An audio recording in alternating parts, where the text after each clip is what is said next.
Hello po sa inyong lahat mga ka-crypto. Ako po si Pinoy Crypto Trader at sa video na ito ay atin pong pag-uusapan si XRP at ang kanyang potensyal na magkaroon or makaranas ng breakout.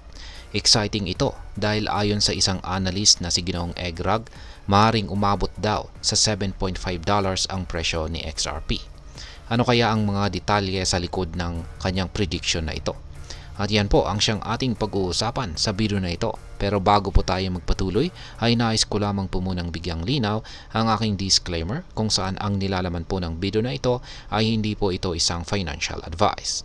For education and information purposes lamang po ang layunin nito. Ano ang kinakaharap ni XRP sa kasalukuyan? Sa mga nakaraang buwan, si XRP ay umiikot sa isang makitid na price range.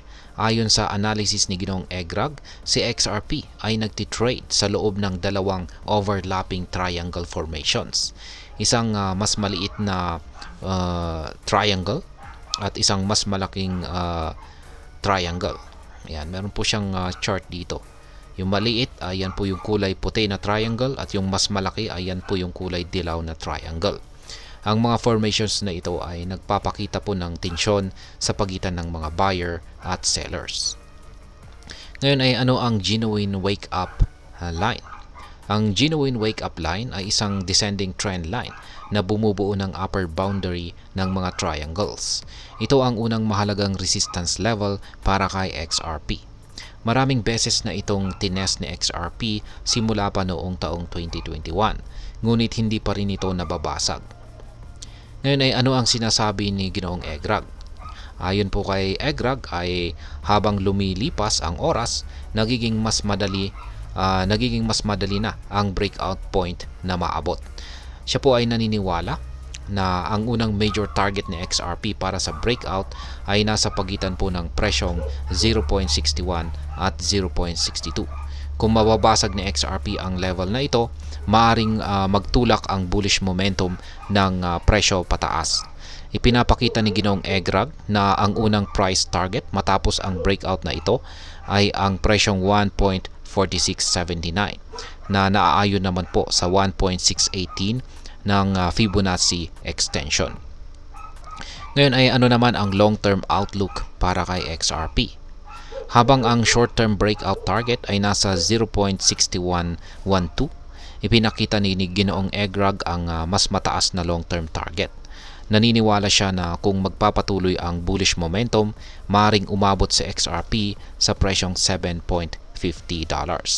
Ang ambitious target na ito ay posible lamang kung makakaranas ng malakas na rally si XRP.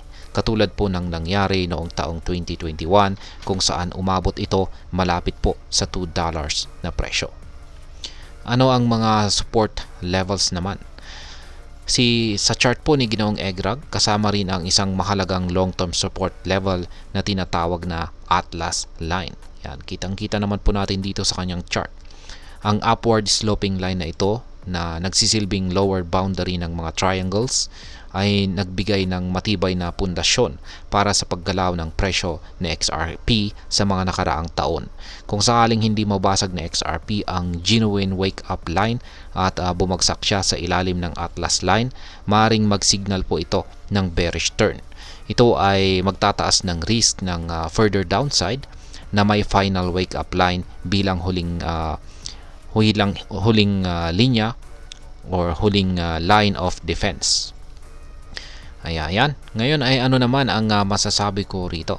Sa akin pong sariling pananaw, ang analysis po ni Ginoong Egrag ay nagpapakita ng promising prospects para kay XRP.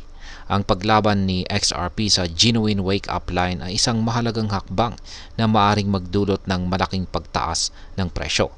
Gayunpaman, mahalaga rin na tandaan na ang cryptocurrency market ay volatile at maaring magbago ang mga kondisyon ng walang abiso.